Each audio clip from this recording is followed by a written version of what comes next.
Look up, right now, out any window, through any windshield, every single day of your life. The sky is blue, but space, the place directly above that sky, is pitch black.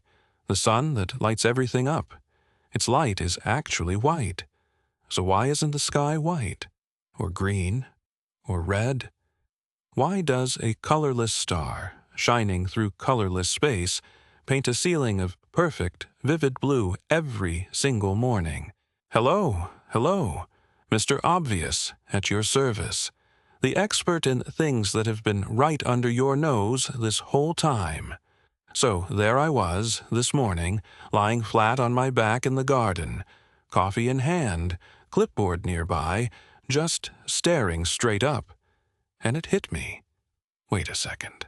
I've looked at that sky every morning of my life. Why on earth is it blue? Obviously, I had to find out. Let's get into it. For most of human history, the blue sky was just there, accepted, unquestioned, a feature of existence, like the ground beneath your feet. Ancient philosophers had theories, some beautiful, some spectacularly wrong. Aristotle believed the blue color was created by the darkness of space, showing through a thin layer of moist air. Not exactly right, but not entirely stupid either. For centuries, the question sat unanswered. Then, in the mid-1800s, a British physicist named John Tyndall began shining light through glass tubes filled with tiny suspended particles.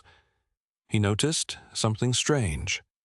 The scattered light glowing sideways out of the tube was blue, not white, not the original color of the light. Blue. Tyndall had stumbled onto something real. But it was Lord Rayleigh, the British physicist John William Strutt, who, in the 1870s, put the full mathematical picture together. He showed that when light travels through the atmosphere, it collides with the tiny nitrogen and oxygen molecules that make up most of our air. And when light hits those molecules, it scatters. It bounces off in every direction. But here's the key. Not all colors scatter equally. Lord Rayleigh's work had given us the answer. But the real science, the part that changes how you see the sky forever, is in the wavelengths. Here is what actually happens when sunlight hits our atmosphere. Sunlight looks white, but it isn't. It is every color blended together, a full spectrum of visible light. Each color in that spectrum is actually a different wavelength of electromagnetic energy.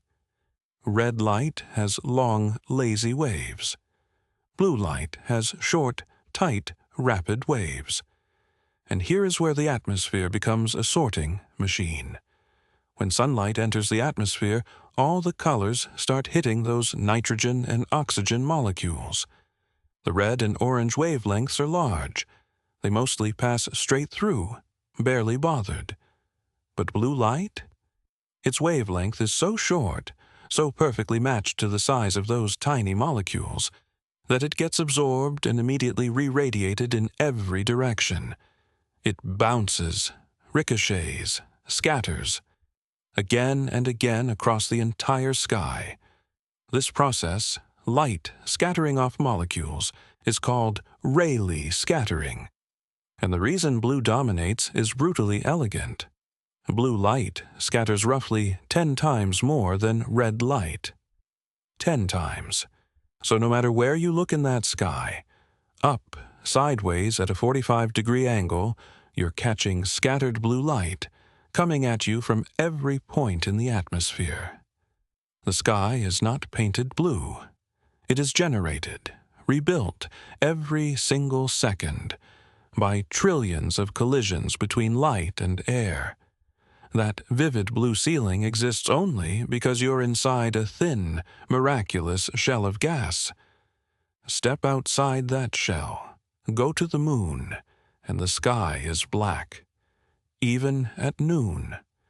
No atmosphere, no scattering, no blue, But wait. Here's where it gets even stranger. The sky shouldn't actually be blue. It should be violet. Violet light has an even shorter wavelength than blue. By the rules of Rayleigh scattering, violet scatters even more than blue. So physics says the sky should look violet. And yet, you've never once looked up and thought, lovely violet sky today. There are 3 reasons why.